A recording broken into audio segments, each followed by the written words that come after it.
Good morning to all of you. I am Neha, your course teacher, which is AMAT 5311, which is Introductory Agrometeorology and Climate Change. Okay, so we had completed our wind chapter. Now we will discuss another chapter. So today I have come up with the new chapter, which is solar radiation. ठीक है. So before understand what is solar radiation, we could understand that what is sun. ठीक है. उससे पहले हमें समझना पड़ेगा कि सूरज क्या है, सूरज कैसे रेडिएशन को क्रिएट करता है, रेडिएशन फॉर्म करता है. ठीक है. So our today's topic is sun modes of heat transfer. ठीक है. How heat transfer is one body to another body और one material to another material, ये हम देखेंगे. And then we will see solar radiation. Okay, so let us start. Okay, सन क्या है ये हम देखते हैं. तो ठीक है, सन सबको पता है कि एक प्लेनेट है, जैसे कि लाइकवाइज अर्थ इज प्लेनेट. ठीक है, जैसे हमारा पृथ्वी एक ग्रह है वैसा सन भी है. So sun is the prime source of energy. ठीक है, तो सारे एनर्जी के सोर्सेज सन है. So we all understand about that. And then sun is the nearest star to the planet of the earth. ठीक है, तो एक बहुत ही हमारे जो अर्थ है उससे सबसे नज़दीकी. तो हमें बेसिकली सन क्या है ये पता होना चाहिए, तब हम सोलार रेडिएशन क्या है ये समझ पाएंगे. ठीक है, तो ये हम फटाफट से देख लेते हैं कि क्या है. डायमीटर जो सन का है वो 1.39 इंटू 106 किलोमीटर होता है. ठीक है, and then it's rotates on its axis about once every 4 weeks. ठीक है, हर 4 वीक्स में ये अपने पर्टिकुलर एक एक्सिस में रोटेट करता है. ओके, तो 27 days near equator and 30 days polar में. ठीक है, इक्वेटर और पोलर आपने समझा हुआ है कि इक्वेटर क्या है, पोलर रीजन क्या है. सो ये अपने पर्टिकुलर एक्सिस में रोटेट करता है. हर 4 वीक में ये चेंज होते रहता है. ठीक है, अपना एक्सिस जो है रोटेट करने का वो चेंज करता है. Okay, then sun is on an average 1.5 into 108 kilometre away from the earth. तो ये हमको ये बेसिक नॉलेज है जो पता होना चाहिए. ठीक है, जनरल अवेयरनेस लाइक कि हमें पता होना चाहिए कि कितनी दूर है हमारे अर्थ से.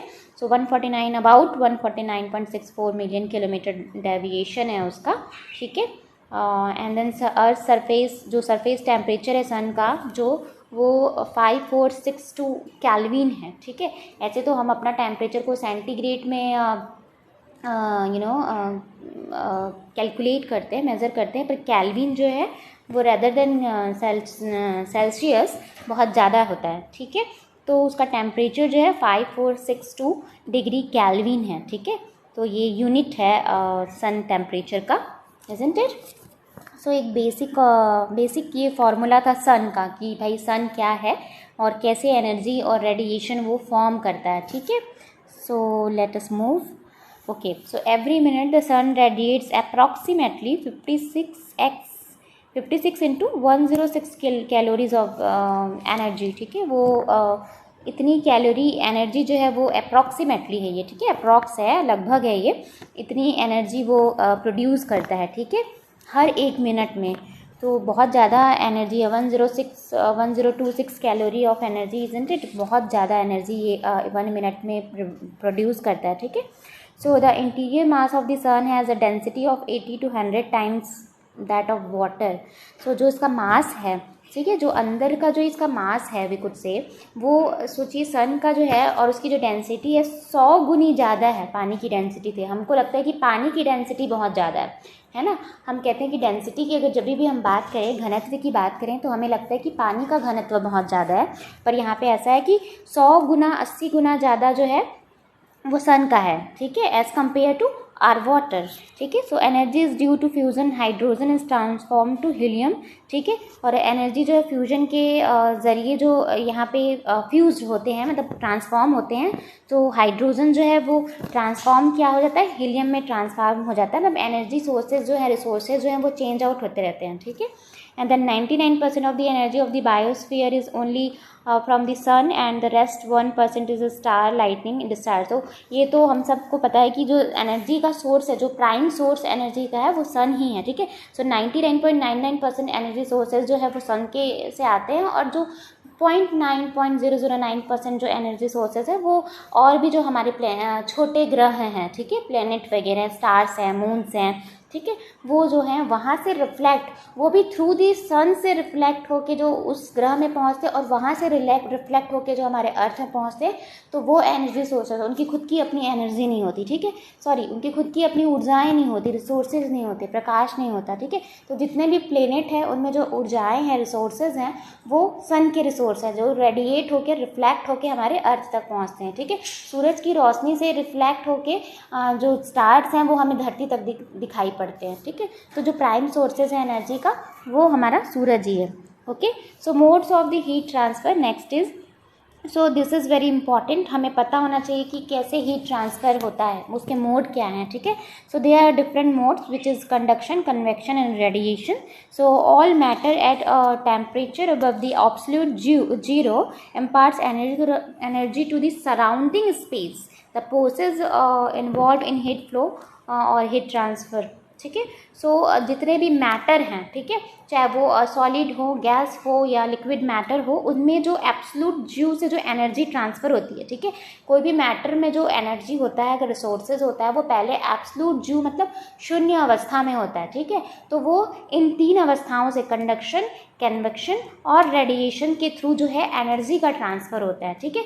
एनर्जी का ट्रांसफ़र होता है मतलब बेसिकली हम उसे हीट ट्रांसफ़र कह सकते हैं। Okay, so moving on. Okay, so first one is conduction, ठीक है। So let us see what is conduction, ठीक है। अगर हम कंडक्शन को समझें तो कैसे समझेंगे? Conduction is generalised current, conduction current is due to the flow of electrons in a circuit, ठीक है। अगर किसी सर्किट में इलेक्ट्रॉन जो है वो फ्लो कर रहा है, सो वो exist, it you know that it exists even in electron flow at uniform rate, ठीक है। ये exist, it that exist to uniform rate for the flowing of the electron, we could say कि electron का एक uniform rate में एक जगह से दूसरे जगह, दूसरे जगह से तीसरे जगह एनर्जी को ट्रांसफ़र करना through the medium of the electron, तो ये जो चीज़ें हैं वो कंडक्शन कहलाता है। अगर हम जनरलाइज देख सकें, जनरल वे से अगर हम देख सकें, सो अगर हम देखें कि heat transfer through matter without the actual movement of the substances of the substances और मैटर, ठीक है। सो मूवमेंट हो रहा है, जो हीट का जो ट्रांसफ़र हो रहा है, वो एक्चुअल मूवमेंट जो उसका हो रहा है वो किसी सब्सटेंस के जरिए नहीं हो रहा है, इलेक्ट्रॉन ट्रांसफ़र के जरिए हो रहा है, ठीक है। उस पर्टिकुलर सब्जेक्ट्स में कोई इलेक्ट्रॉन मौजूद हैं जिसकी वजह से जो हीट का ट्रांसफ़र हो रहा है through the one body to another body, तो it is called the conduction also, ठीक है। सो the flows from the warmer to cooler part of the body so that the temperature between them are equalized. okay, so वही है कि अगर कोई warm part है और वहाँ से कूलर, जो अगर किसी गर्म अवस्था से ठंडी जगह को हम अगर गर्म कर रहे हैं तो कैसे गर्म हो रहा है? इलेक्ट्रॉन जो है वो अपने हीट को, अपने जो एनर्जी को, वो एक इलेक्ट्रॉन से दूसरे इलेक्ट्रॉन से तीसरे इलेक्ट्रॉन और फर्दर वो एक दूसरे को हीट ट्रांसफ़र करते जा रहे हैं, जिससे कोई एक भी सब्सटेंस है, कोई सब्जेक्ट है, ठीक है। सपोज कोई लोहे का रॉड है, ठीक है, कोई आयरन का रॉड है, उसके अगर हम एक टॉप पोर्शन को अगर हम गर्म करते हैं तो एक एट द एंड वो बॉटम तक पहुंच जाता है। तो कैसे पहुंच जाता है? इलेक्ट्रॉन के जरिए जो हीट ट्रांसफ़र होता है उसके जरिए वो पहुंच जाता है। तो सिंपल एग्जांपल्स हम भी इसका ले सकते हैं, and we can take another example like we stop the car. If you drive the car and then we stop and we could say then car is turned on, the energy engine becomes hot, ठीक है। तो जब हम car को अगर चालू करते हैं, अगर हम चालू करते हैं तो इंजन देखिएगा आप हॉट हो जाता है, बहुत गर्म हो जाता है, जिसकी वजह से कार चलता है ना, एनर्जी जो हीट ट्रांसफ़र होता है, इंजन गर्म होता है तो कार चलता है, ठीक है। सेम वैसे अगर हम कार को बंद करते हैं, टर्न ऑफ करते हैं, तो धीरे धीरे वो कूल डाउन हो जाता है। क्यों? क्योंकि कूलर इलेक्ट्रॉन ट्रांसफ़र होते हैं और कूल एक पोर्शन से दूसरे पोर्शन तक कूल एनर्जी जो होती है वो ट्रांसफ़र हो जाती है, तो जिससे वो कूल डाउन हो जाता है। कैसे? हमारे एटमॉस्फेरिक जो भी पार्टिकल्स हैं, ठीक है, हमारे एटमॉस्फेयर में जो मौजूद पार्टिकल्स हैं, थ्रू दी पार्टिकल्स, ठीक है। और जैसे रेडिएटर जो होता है इसका बहुत ही अच्छा एग्जाम्पल है, कंडक्शन का बहुत ही अच्छा एग्जाम्पल हम रेडिएटर ले सकते हैं, ठीक है। So the example is the energy transmission through an iron rod which is made warmer at one end, ठीक है। जैसे मैंने बताया कि कोई आयरन का रॉड को हम एक छोर से गर्म करते हैं और धीरे धीरे इलेक्ट्रॉन के थ्रू एनर्जी ट्रांसफ़र होते जाता है और दूसरा छोर भी है उसका गर्म हो जाता है। So this is the very good example of the conduction, ठीक है। This is a very everyday examples of the conduction also, okay. So I hope you all got the sense what is the conduction, heat. So moving on, okay, then second one is convection, ठीक है। सो अगर हम convection को समझें, सो अगर हम मेटीरियोलॉजी का भी यहाँ पे स्टडी कर रहे हैं, ठीक है। सो यू नो दैट अगर हम in meteorologic process it can be the transfer of heat and other atmospheric properties, you know, by the movement of masses of air particularly in upward direction, ठीक है। अगर ऊपर के direction में हमारे atmospheric property में, ठीक है, मास के थ्रू जो एयर फ्लो होता है और उसके थ्रू जो हीट का ट्रांसफर हो रहा है, that is called the convection. It is a different from the conduction, ठीक है। कंडक्शन में क्या हो रहा था, इलेक्ट्रॉन जो है एक दूसरे को हीट ट्रांसफ़र कर रहे थे और एक छोर से दूसरे छोर तक एनर्जी जो है वो ट्रांसफ़र हो रही। पर इन दिस वे क्या होता है, वो सब्सटेंसेस के थ्रू, ठीक है, पर्टिकुलर सब्सटेंसेस के थ्रू जो है एटमॉस्फेरिक प्रॉपर्टीज़ के थ्रू जो एनर्जी है वो ट्रांसफ़र हो रहा है। So we could say that transfer of heat and other atmospheric properties by the movement of masses, you know, masses we could say that some substances, ठीक है, of which is present in our air also this particularly in upward direction, ठीक है। ऊपर के direction में अगर वो you know that heat का ट्रांसफर हो रहा है, it is called convection. So process of transmission of heat through actual movement of molecules of the medium, ठीक है। जैसे पर्टिकुलर मूवमेंट होता है सब्सटेंसेज में, हीट का जो ट्रांसफर होता है through the air, through the dust particles and any another atmospheric elements, so that is called the convection also. So this is predominant form of energy transmission of the earth as all the weather related processes involve this process, ठीक है। तो ये जो energy transmission होता है जो अर्थ में as जैसे वेदर, तो ये वेदर एलिमेंट इसमें रिलेट करते हैं, ठीक है, वेदर एलिमेंट इसमें इन्वॉल्व होते हैं we could say. So some you know some basic example we can take that boiling water. So boiling water में क्या होता है, the heat passes from the burner, ठीक है। बॉइलिंग वाटर क्या होता है, हीट जो हम पास करते हैं through the burner into the pot, ठीक है। हम बर्नर के थ्रू किसी पर्टिकुलर कंटेनर में या पॉट में हीट का ट्रांसफ़र करते हैं, then heating the water at the bottom, ठीक है। उसके बाद बॉटम जब हिट हो जाता है उसके बाद हमारा पानी गर्म होता है। तो वो क्या कर रहा है, सब्सटेंसेस पहले काम कर रहे हैं उसमें, ठीक है, उसके बाद पानी गर्म हो रहा है। तो one substances to another substance जब हीट का ट्रांसफ़र होता है थ्रू दी एटमॉस्फेरिक एलिमेंट्स, तो उसको हम क्या कहेंगे, कन्वेक्शन बोलेंगे, ठीक है। अगर हम इसका और एग्जाम्पल ले लें, तो अगर हम देखते हैं कि यू नो हम चाय के कप देखें, अगर we can see the cup of the hot tea, so steam create हो जाता है, ओके। सो स्टीम मतलब भाप, है ना, भाप क्रिएट हो जाता है। तो the steam is showing heat being transferred into air also, ठीक है। सो अगर स्टीम है वो देखते हैं कि वो हिट होने के बाद जब वो ठंडा होता है, ठीक है, तो वो भाप दे देता है। तो वो कैसे भाप क्यों आता है, थ्रू दी कन्वेक्शन करंट, ठीक है। कन्वेक्शन करंट की वजह से आ जाता है क्योंकि वो हीट का जो ट्रांसफ़र होता है वो एयर में हो जाता है, ठीक है। तो हमने क्या किया, स्टीम, हमने पॉट गर्म किया, हमने चाय को गर्म किया, चाय को गर्म करने के बाद जो उसमें भाप आया, ठीक है, तो भाप जो पॉट ने अपनी एनर्जी किसे ट्रांसफ़र कर दी, एयर में, जिसकी वजह से अनदर कुछ चीज़ अलग सब्सटेंसेस फॉर्म हो गया which is steam. So that process is called convection also, ठीक है। सो boiling of water in a beaker, ठीक है, अगर हम किसी बीकर में या किसी पर्टिकुलर पॉट में अगर बर्नर के थ्रू हम हॉट करते हैं गरम, तो पहले पॉट गर्म होता है, after that water is warm, okay.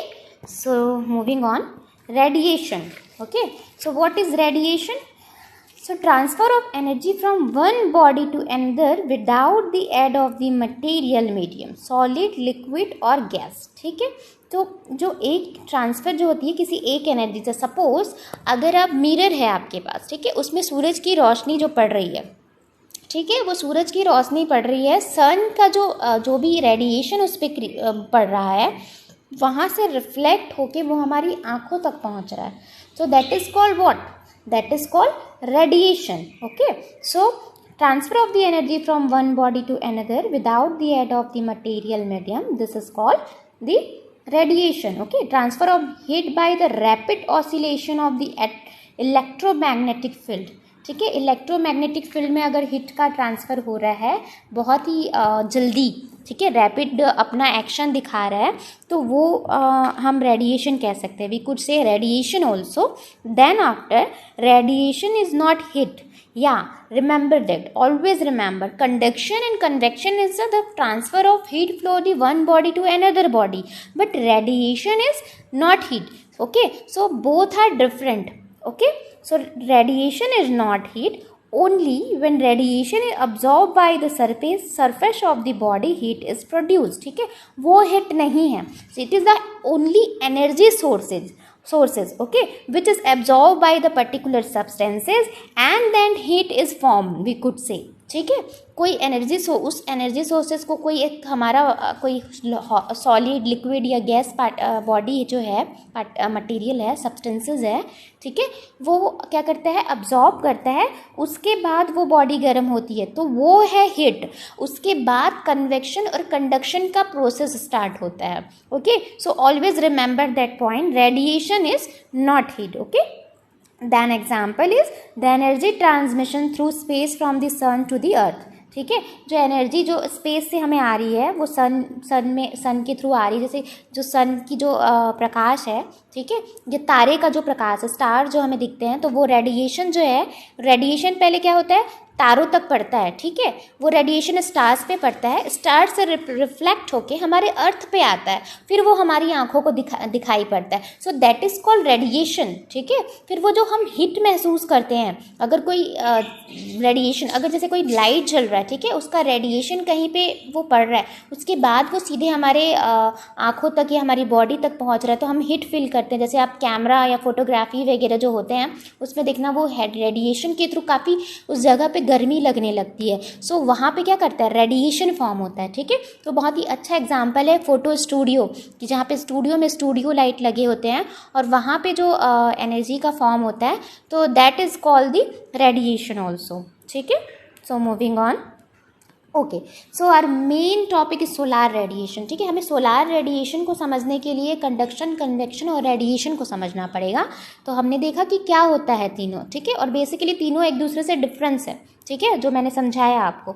अब हम देखते हैं कि सोलार रेडिएशन क्या है. So the ultimate source of all energy for physical and biological process occurring on the earth is the radiation received from the earth.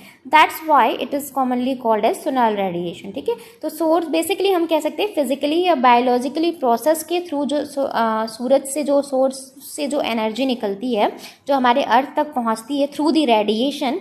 ठीक है, through the radiation हम उसको रिसीव करते हैं, इस वजह से हम उसको कॉमनली क्या बोलते हैं? Solar radiation. Why? Because it is comes from the सूर्य. ठीक है, sun, it is come from the sun, सूरज. Okay, so sunlight in broad sense it is the total frequency spectrum of electromagnetic radiation given of by the sun. Then agriculture is exploitation of solar radiation under adequate supply of nutrients and water by the maintaining plant growth. ठीक है, तो agriculture जो है exploit करता है solar radiation को. क्यों? Adequate nutrient और वाटर सप्लाई, वाटर को मेंटेन करने के लिए. ठीक है, for what? For the our plant growth. Okay, for our plant vegetative growth we can exploit the we would exploit the solar radiation and then supply our nutrients and water for the plant growth. So that is called the solar radiation, or that is called, we can say that uses of solar radiation in our agriculture. Okay, so ये हमने देखा तो आज के लिए बस इतना ही, ये इंट्रोडक्शन था, ठीक है। नेक्स्ट क्लास में हम सोलार रेडिएशन को डिटेल से स्टडी करेंगे कि what is solar radiation, what is net radiation, ठीक है। तो आज आप कंडक्शन, कन्वेक्शन और रेडिएशन को समझेंगे कि what is conduction and convection and then radiation, ठीक है। तो ये सारी चीज़ें जो डिफरेंसेस अगर आपको पता होंगी कि क्या डिफरेंसेस है इसमें, बेसिकली क्या डिफरेंसेस है, सो आपको समझ आएगा, ठीक है। So what is convection? Convection is a cloud bearing free electron that moves through the atmosphere which is driven by the wind, ठीक है। इलेक्ट्रॉन का ट्रांसफ़र होता है, दैट किसके, इलेक्ट्रॉन का ट्रांसफ़र मूव करता है जब एटमॉस्फेयरिंग में जो हवाओं के द्वारा चलता है, दैट इज़ कॉल्ड कन्वेक्शन, ठीक है। And what is conduction? Conduction current is consist of charged particles moving in response to electric field and not even being, just we could say that carried by motion of surrounding materials, ठीक है। जो अपने surrounding materials के through जो one body to another body जो heat का transfer होता है, that is called the conduction. And convection is the heat transfer by atmospheric properties by the movement of the mass of the air, ठीक है। सो हम इसका example ले सकते हैं कि जब हम कार को ऑफ करते हैं, इसका एग्जांपल कंडक्शन का ये बहुत ही अच्छा एग्जांपल है। और अगर हमें कन्वेक्शन का बहुत ही अच्छा एग्जांपल लेना है और समझना है कि क्या है कन्वेक्शन, तो हम स्टीम देख सकते हैं। जो स्टीम होता है ना, कप में जो हम हॉट टी रखते हैं, तो जो वो स्टीम क्रिएट करता है, तो वो क्या करता है, अपना हीट को एयर को दे देता है। किसको? मतलब एक बॉडी जो है ना, जो लिक्विड बॉडी जो है अपना हीट को गैस बॉडी को ट्रांसफ़र कर रही है, ठीक है। So that is called the conduction, isn't it? I hope clear हो गया होगा आप सबको। एंड ठीक है, सो तब आज के लिए बस इतना ही। Thank you very much and till then take care, be safe, thank you.